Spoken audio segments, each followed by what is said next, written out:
what I want to do today is kind of show you what it's like to go through product management. I work as a product manager for Saving Satoshi. It's a Bitcoin FOSS project. And I'm just going to show you like how the team's set up, the things I consider, how I look at and manage tasks and all that stuff when it comes to product management. I think this is something that people asked for during the orientation, and so decided to live stream it today. And as I go through this, if you guys have questions, feel free to like just interrupt me, and I can answer it as I keep going. But for now, Saving Satoshi, if you're not familiar with it, it is a game. It's basically a game, and we want to create a fun experience for people interested in Bitcoin, like developers who are interested in Bitcoin, to learn about Bitcoin and like the intricacies of Bitcoin and how to like build on top of Bitcoin. So that's what like the purpose of this game is. FYI, I don't see your chats, so yeah. And so I think it'd be good to understand the makeup of the team first. And so this is a FOSS project. These people are like volunteers. And so the first person to highlight is the product owner. He's Jonas. This was his idea. He's wrangling people to kind of contribute to this project.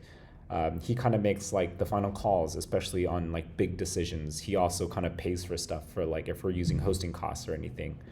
And so it's like kind of interesting because I think this role of the product owner is actually pretty similar to maybe the role that you might find at like a bigger company or something like that.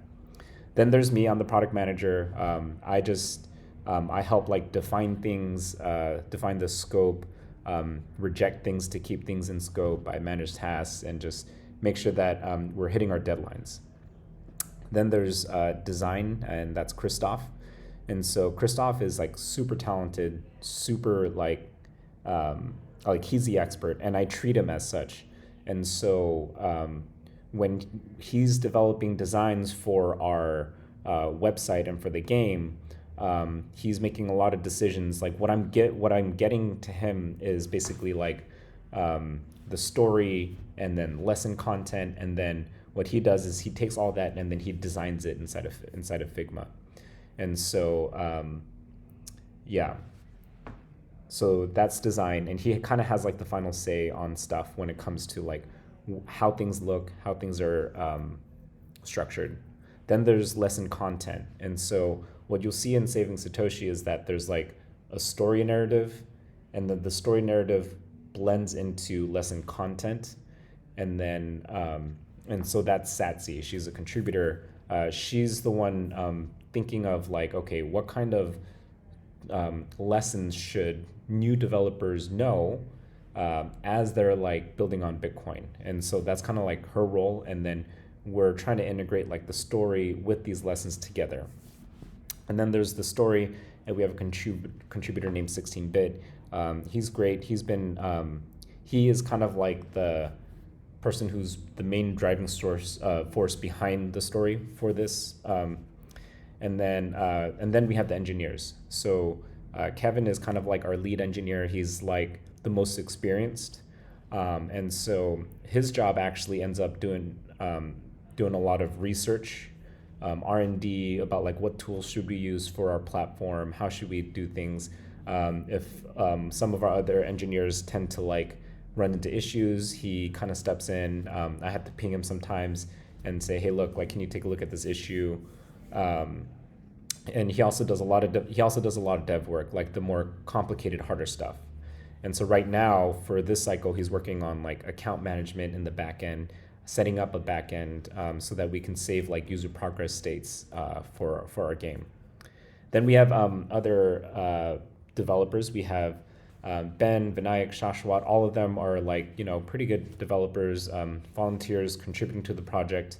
And then we have a new one, Saba, and she is, I write new because she is new. She's still trying to figure out like how to submit PRs. And so there's a dynamic here where I need to keep that in mind when I'm looking at issues and assigning them to people, because it's like I'm not going to give Saba a really hard issue to like try to fix or to try to submit a PR for. So all of these things, when you're working with the team, it's good to have a general idea of like who they are, what their role is, and like the type of relationship that you kind of have with them. I think that's actually one of the most important parts of like being a product manager, is knowing your team and what their incentives are, and how to like align tasks and incentives to make sure that they're motivated to do their work. Question? Andrew, I'm curious. Yeah. I'm curious how you think about this dance between the work you do in as a product manager versus Jonas's work as a product owner, and how you share in that together. Yeah. So I would say it's pretty collaborative. I think Jonas has the big picture, and and whenever we're making decisions, he can come in and say like, "Hey, look, that's not like what we want to try to go for. That's not like the goal. That's not the purpose." But right now, by and large, I am doing a lot of the like daily nitty gritty stuff. And so what happens is, I think he kind of like lets me kind of do all that stuff. And if there's a specific need or if there's like a concern, then I'll like raise that concern to him. So for example, we set a deadline for our cycle for next Tuesday. But one of our devs kind of got sick, and so just wasn't able to do any work. Another person graduated and was off celebrating for a week, and so we were down 2 devs. And so I raised the issue to him, and I said, "Hey, look, like we have our deadline was supposed to be next Tuesday. I don't think we're going to meet it." And he said, "It's cool. Like, don't worry about it. We can extend it, right?" And so as the product owner, he gets to make that call. But for me as the product manager, I'm keeping track of all the issues and the work and where everything's at. But when there's a critical error or something, that's when I say, "Hey, look, Jonas," like I loop him in and say, "This is what's going on." There have been times when we both are trying to work together on the product, and a lot of times we think the same. But there have been times where maybe it's been like maybe we have like some types of disagreement. And so an example is like the story. So when I first came onto the project, like the story was underdeveloped, lesson was kind of like not super well integrated. And then so one of the things I was really pushing for was like, hey, let's try to really develop the story. Let's really make sure it's like tied into the lessons, and so it all flows well together. At a high level, Jonas was like totally on board for that. But when it came to like, ideas of like, like the story should have this element or that element, or there should be this type of like character in the story, we would like talk and dialogue a lot. What kind of helped us get past that, from like discussion only to like making decisions, was like when the writer came in, 16-bit. And we then treated him as the expert, because up until that point, it was kind of like him, me, and like a couple other people just like brainstorming of like what the story could be. I kind of gave it like the first rough draft pass. But when the writer came in, both Jonas and I viewed him as the expert there. And so he took it on and he led it and he like fleshed out the story. And Jonas took a look at it and he was like, "This is great. I love it." And so that kind of was how we kind of, I guess, like resolve that issue. Does that make sense? Yeah, thank you for clarifying. Okay, cool. Yeah, and what's pretty interesting is that like even though this is a FOSS project, I still feel like I'm part of like a bigger team, because there's an engineering department, there's a design department, there's like story and lesson department, there's like we also have like a UX person, Mo. She's pitching in, doing user research for us too. So it's pretty weird, and I'm pretty surprised, but it's also very cool because I do feel like this is part of like a larger organization instead of just like a ragtag group of contributors. So another dimension here of product management is this is traditionally called a PRD, product requirement document. And so this is kind of what it looks like. Here is the, I just kind of intro it and I kind of describe, like, give it some context and doing that is like really important, especially with a lot of the documents that you share in a remote first company or a remote first environment, because you want anybody to be able to come into this document, get the context, and dig into the details right away.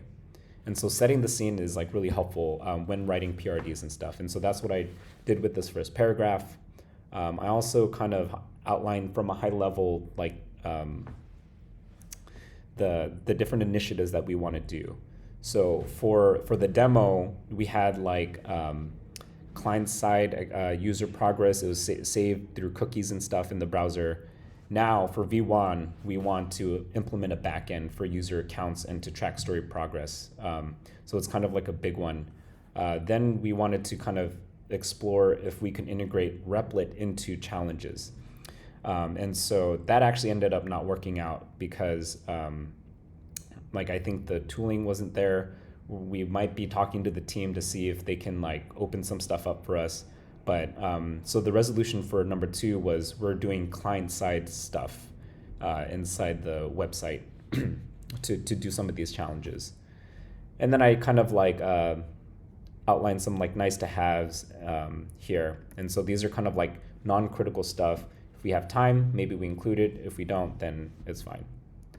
So the main point for our V1 launch is that it's a significant benchmark for the project.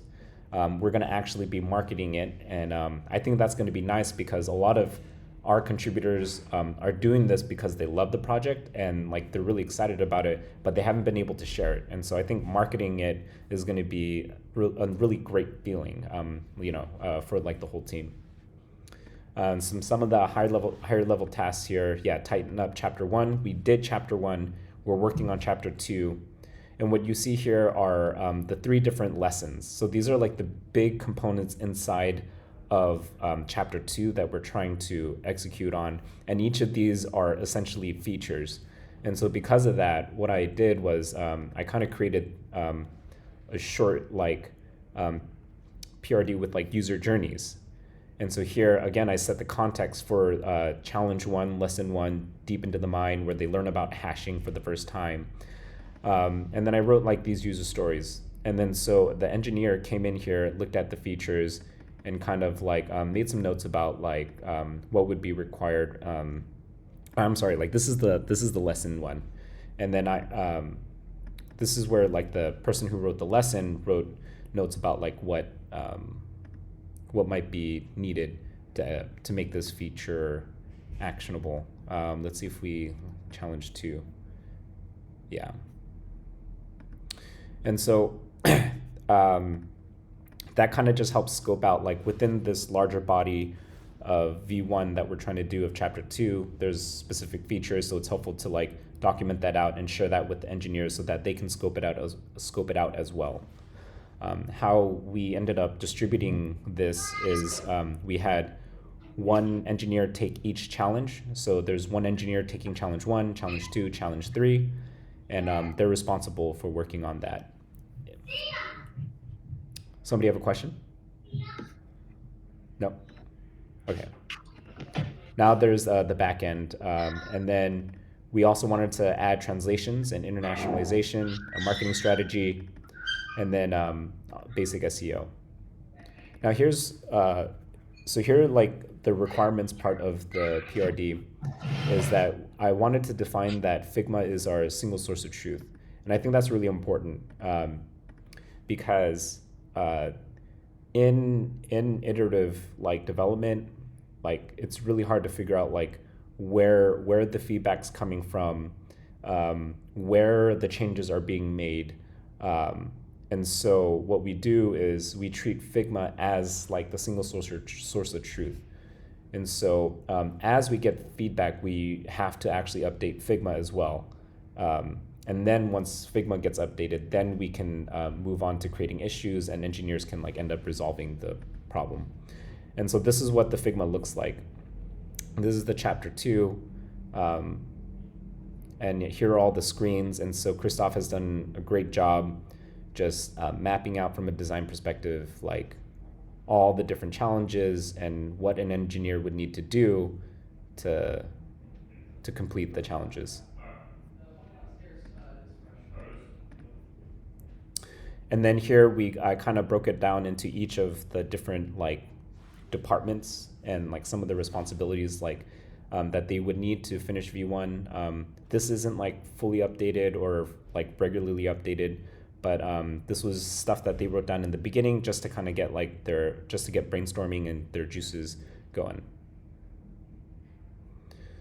And then there's the appendix. So this is where like if anything changes, right? Like we want to document it in the appendix area. And so that's why when you look up here, you see that last updated was 3/21. Yeah, actually that should have said when was this? Last updated, yeah, 4/10/23. And then so when you come to this document and you see last updated and it's like more recent than it was before, then you know something changed. And then so we changed the tentative due date to 4/25. And when that happens, you can go down to the appendix and see like, and just look at notes and see like, oh, like what was the most recent update? Well, it was here. Can we extend the deadline for 11/23? Yes. And I just give some context, people got sick, someone was out of celebrating because they graduated school, so we're behind, so we're extending with new dates for the project. Does that make sense? Yeah, okay. So the next thing I wanted to cover here is, so this is our issues tab inside of our GitHub repo. As the PM, I feel like it's really important for me to understand, to keep track of all the issues and the PRs and comments that are happening inside this repo. And the way that I do that is by subscribing to this GitHub repo. So I click watch, and then I do custom, and then I do issues and pull requests. What this does is that this will send me an email report every time there's any activity in a pull request, any activity in an issue. And just to kind of dig into the issues a little bit, this is what it looks like inside the GitHub repo. You can add labels if you want. We have a milestone that we're assigning issues to, and that's V1. I gotta update the due date here. Yeah. Now this is kind of a lot, right? Like it's just a straight list of all these issues that need to be like sorted and categorized in somehow.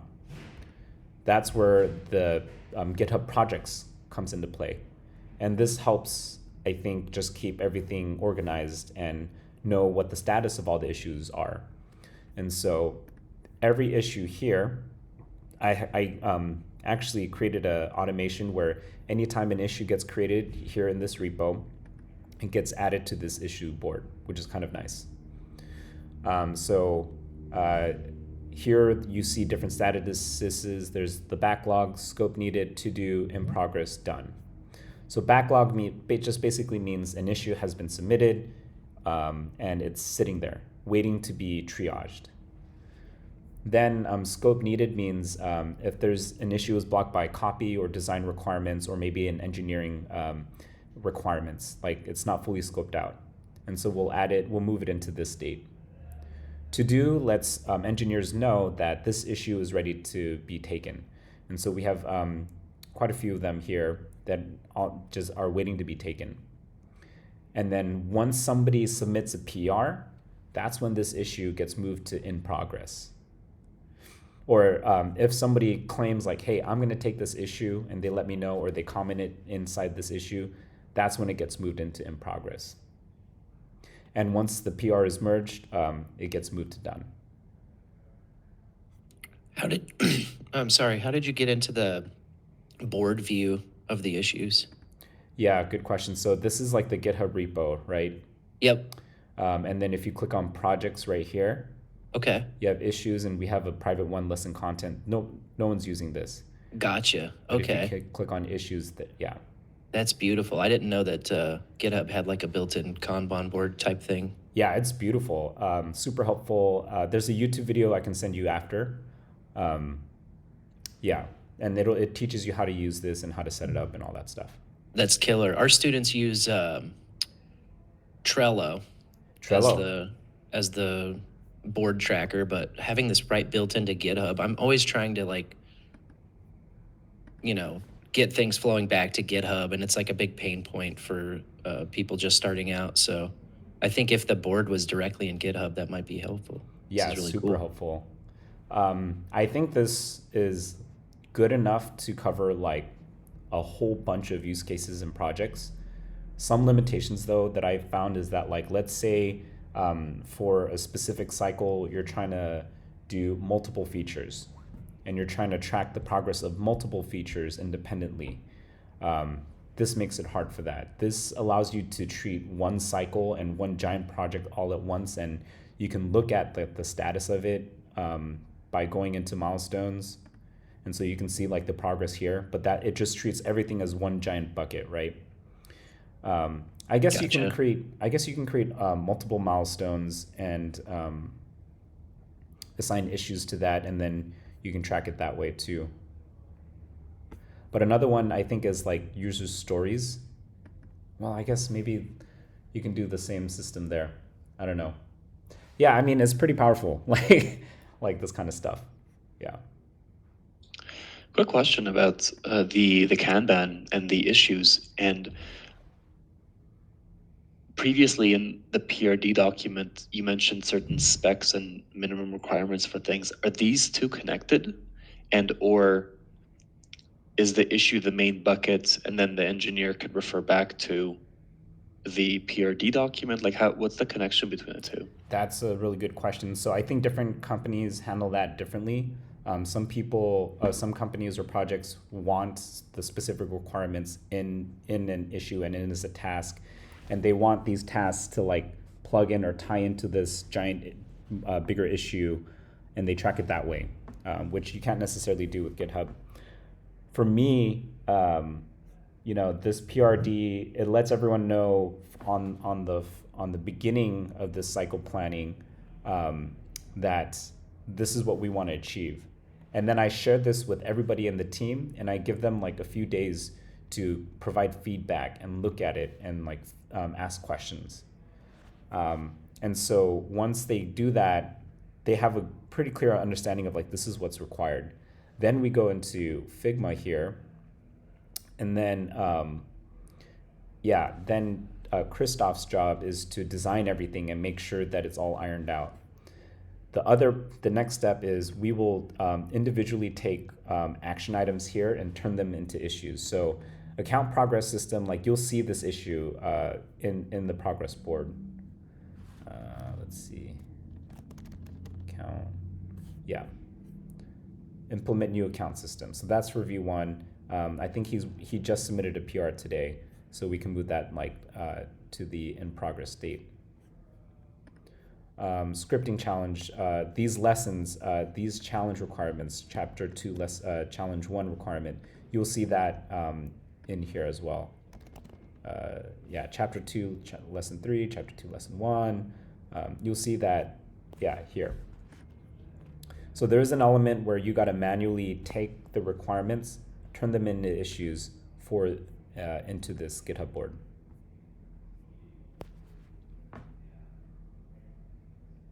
Gotcha. Thank you. Yeah.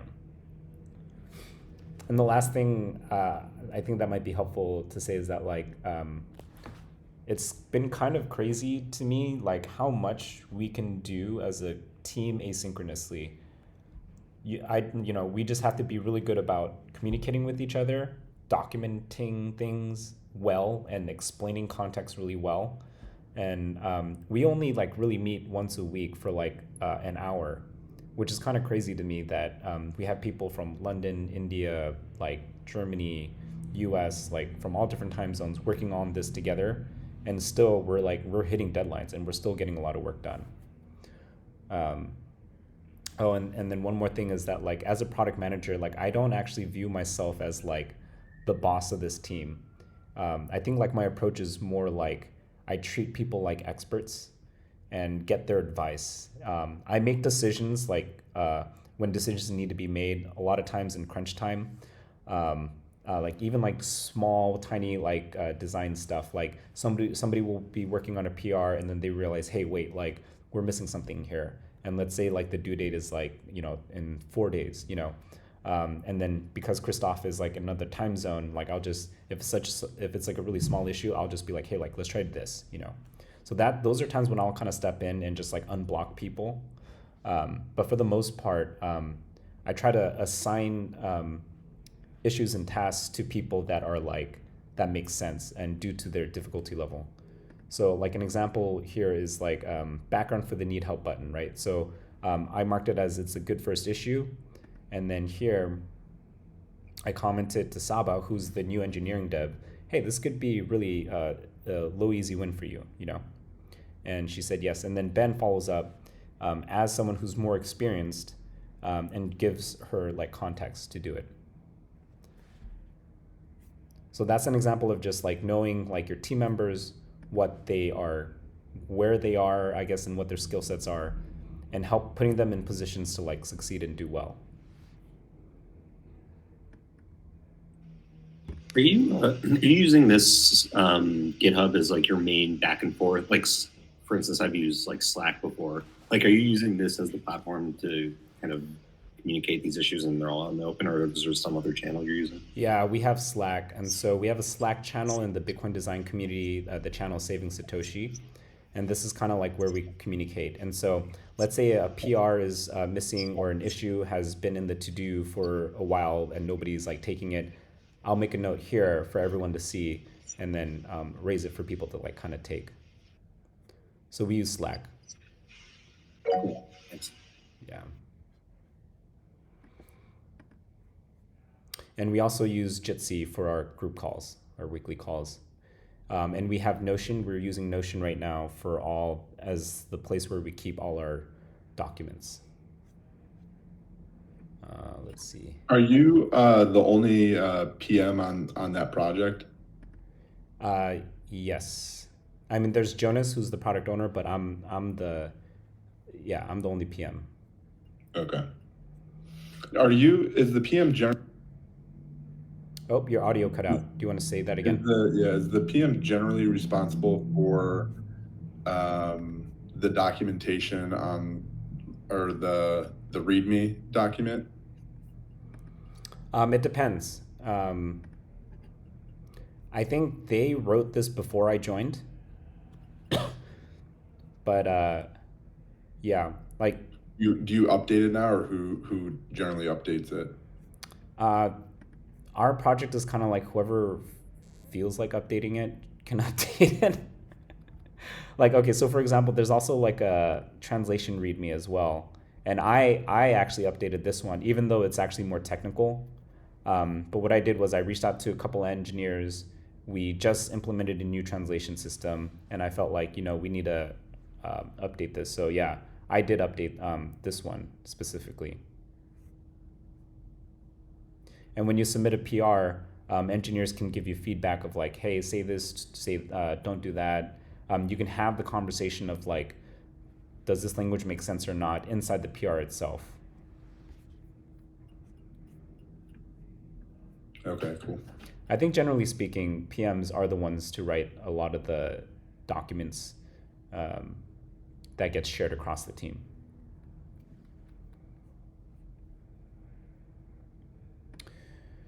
Cool. So I'm just going to show you, so I told you that I subscribe to emails, and I'm just going to do like a few emails and go through a few emails live and just kind of show you like how I'm keeping tabs. This seems like a lot, but it actually, you go through it pretty quick.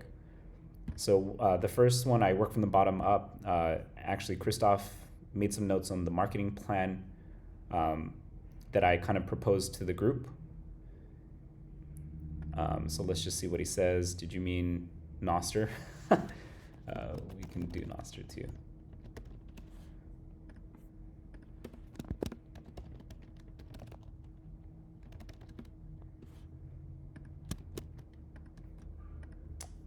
Most of this document Okay, so he's giving feedback about like how this is just a one-off thing. He wants to do something more about like a regular cadence. And so I think that makes sense, but I'm not sure he saw this tweet thread document, because I basically do like tweet number 1, and this is like the one that like introduces what we're doing to the world. And then I actually wrote a second version, a story-based tweet, where it kind of breaks down the story of the chapter to kind of engage people. And we could probably use the same format for each chapter release that we do. So what I'm going to do is I'm just going to go back into the doc and be like, that idea.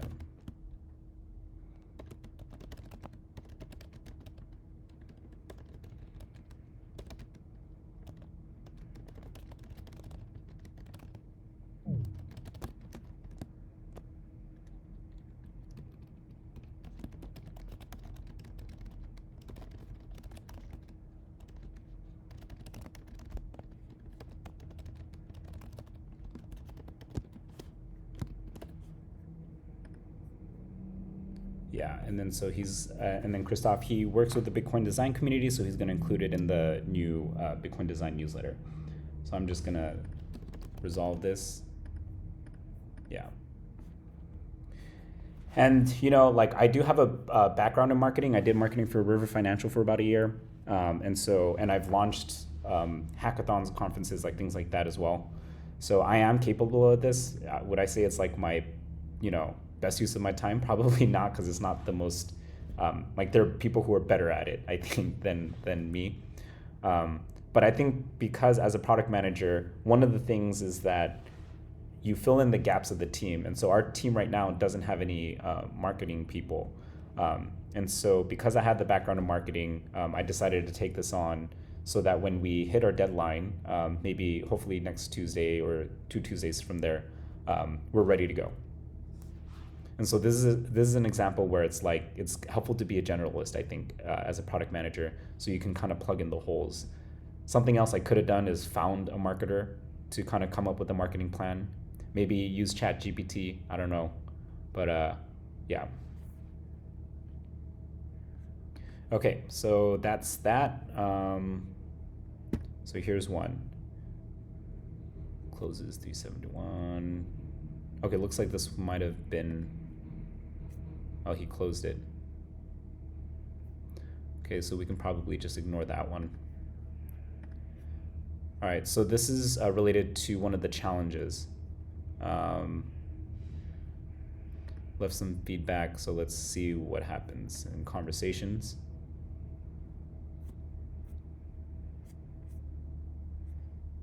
Okay.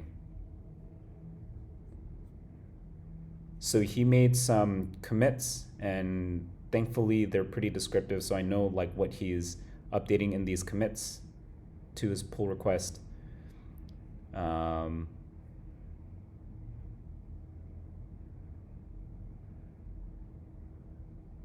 Yeah, and so he's just updating it. So there's nothing for me to do here, but it's important for me to know like what they're saying and what they're commenting, and like the status of it. Because I want to know if there's anytime there's a blocker, like when I need to step in and like help people out. But it seems like he's on it, so he's doing a good job there. Shashwat, let's see. This looks like it's an issue. Yeah, it's an issue. So start chapter 1 button should take out current challenge.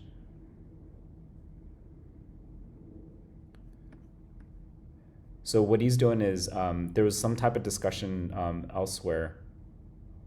I forget which PR, but he decided to create an issue so that we don't forget about it. And so let's see. What do I need to do here? Let's take you. Yeah, so for this one, let's do scope needed. I'm going to label it design, and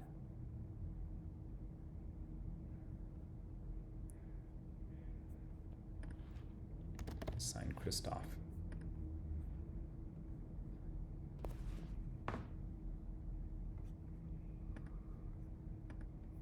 And then we'll just do maybe one more.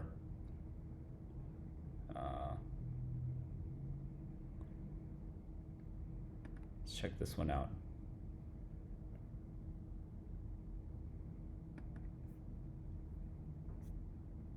So this one is change color of chapter 2 challenges to red. So this is an issue. Saba wanted to take this issue, but Ben already took it on. And I was able to track that because I'm observing the PRs. And so I told her, hey, like, don't waste your time on this.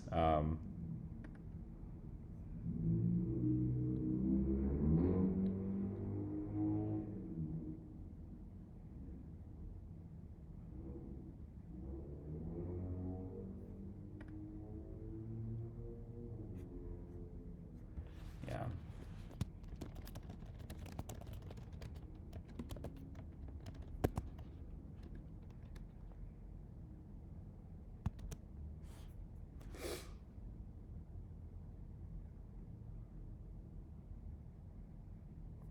So some like context is that like this is a new contributor, and he wants to help and he wants to contribute, and like that's like great, but I'm trying to figure out like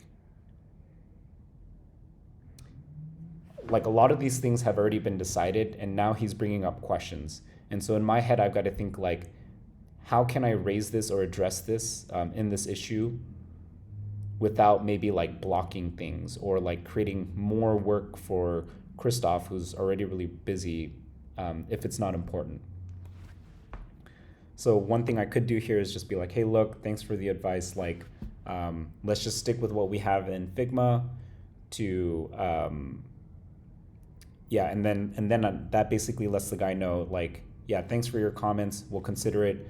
We're gonna try it for we're gonna focus on what we have right now for V1, and if people have questions, then we can, or people have feedback that like they hate the color or they're really confused or it's a jarring experience, then we can update it, you know?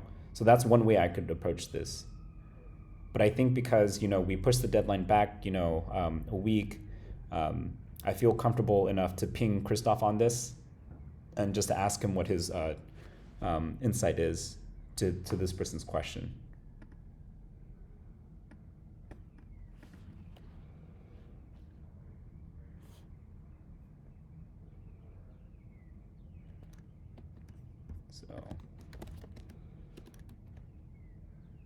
Yeah, I don't mean to interrupt, but I got to get back to my class. For sure. My lunch hour's wrapping up. But I appreciate your time and your insight here. Yeah. Well, I mean, honestly, that's the last thing I wanted to do. But yeah, thanks for hopping on, dude. Hope you have a good one. Absolutely. Hope to see you again soon. Yeah. Do other people have any questions about like the process? This is super interesting. Just like one quick question. You showed a screen in which you're reviewing some of the engineering. I think they were the commits. Sorry, my terminology is not great. Yeah. Have you personally had to go through, or sometimes and just ask for clarification or stuff? What's your like kind of like level of need to know, and then kind of prying for more information on stuff like this? That's a good question. And I think it depends on the type of PM you want to be or that they're requiring you to do.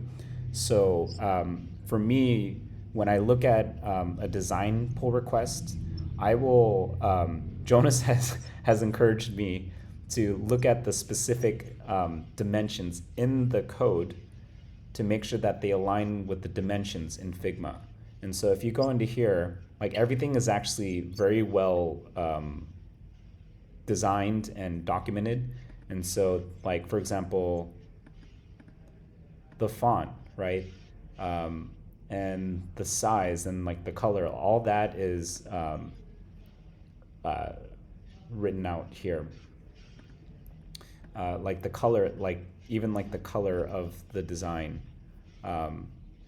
is like written out here. So seeing if that matches what the person submitted, like the size of the button and the spacing of the buttons,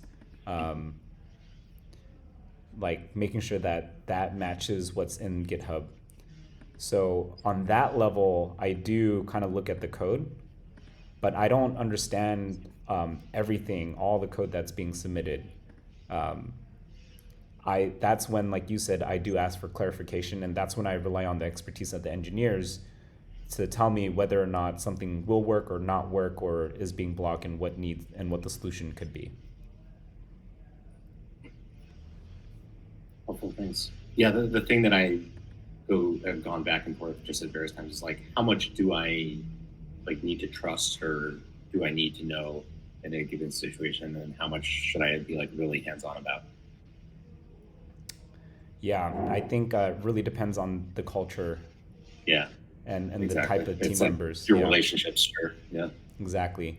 Like for the engineers, I really trust them, and everyone has been like super supportive, and like I don't get any vibes that like they're trying to like do less work, or like I genuinely feel like whatever that answer they're giving me is like their honest opinion of the situation, right? Now sometimes I might like double check the assessment with like another engineer and like compare and contrast like the information I'm getting, just so that I have a bigger picture. But for the most part, at least with this team, I trust the engineers with what they're saying. Yeah. Cool. This is really interesting and helpful. Thanks for this. Cool. All right. Yeah, thanks. It's good stuff. Cool. Well, I think that's it, man. Thanks everyone for. I'm gonna start recording real quick.